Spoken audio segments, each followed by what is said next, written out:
If you're a blogger or if you're just starting out blogging, this video will be incredibly useful for you.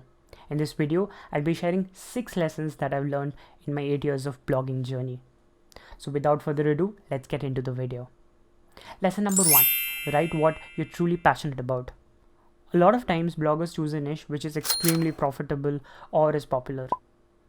But this is a big mistake. And I know it can be tempting because I've made the same mistake in my blogging journey. Back in school, I was very passionate about writing tech articles. I used to read all the blogs like CNET, Android Authority and others. And when I started my first tech blog, I still remember writing my first article. I just copied content from here and there and published it. A year into the site, I understood if you truly want to create impactful reviews, you need to actually review the product. What I would suggest bloggers is to write something they are deeply passionate about. And this can be any niche. Remember, on Google, people are searching about any and everything.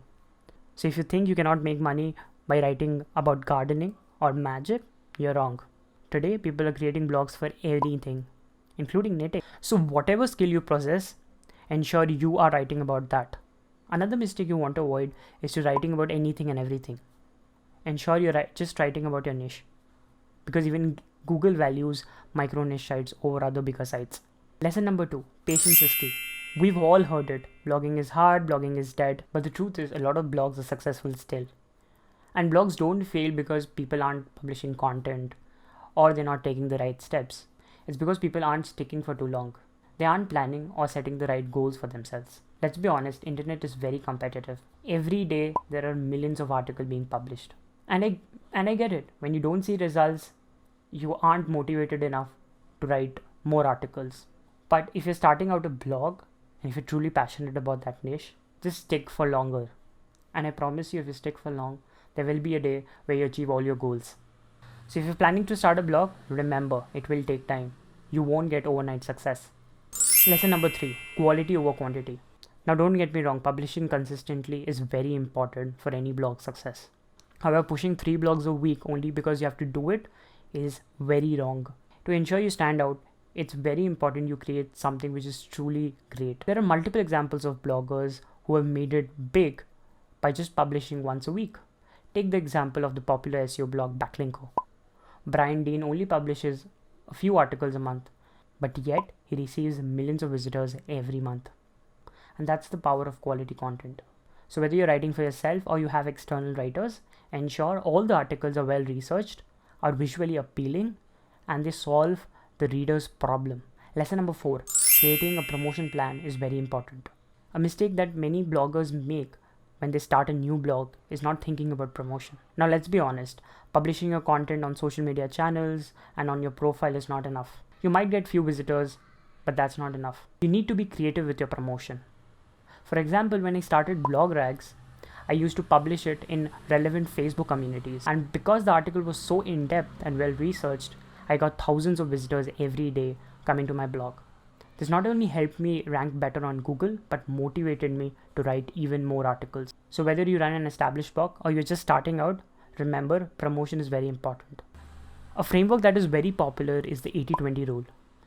The 80-20 rule says, spend 20% of your time writing the article and 80% of your time promoting it. If you spend hours together on an incredible piece of article, you would want eyeballs to it, right?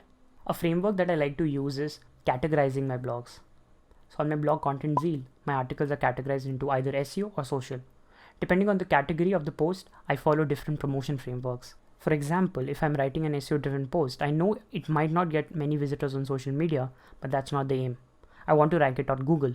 So as a first step, I'll monitor the rankings, I'll update the content, and I'll build links to it. So let's say if I'm creating content for social media, I'll ensure to connect with influencers and other leaders in the industry. This will help me to amplify my post and reach to newer audiences. Lesson number 5, creating a content calendar. You might have great blog ideas already in your mind, but putting it down in a sheet is very important. This way you don't have to think about your next blog idea. Everything will be pre-planned for you.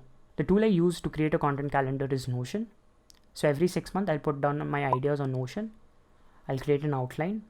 I'll put in references to the blog and other details. This makes my job very easy. This is especially useful if you work with a lot of external writers. The last lesson is nobody is perfect.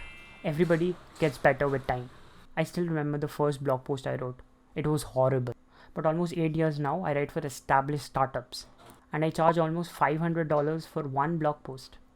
But yes, the transition wasn't overnight. It involved a lot of reading, speaking to other writers. So your first article won't be that great. But that shouldn't stop you from writing even more articles. Because remember, the more you write, the more you get better. So that's it. These were 6 lessons that I learned in my 8 years of blogging journey. I hope you learned a thing or two from the video.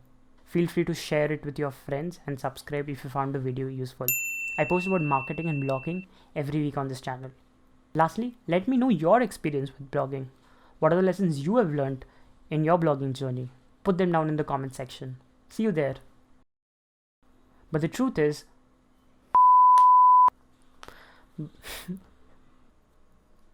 but the truth is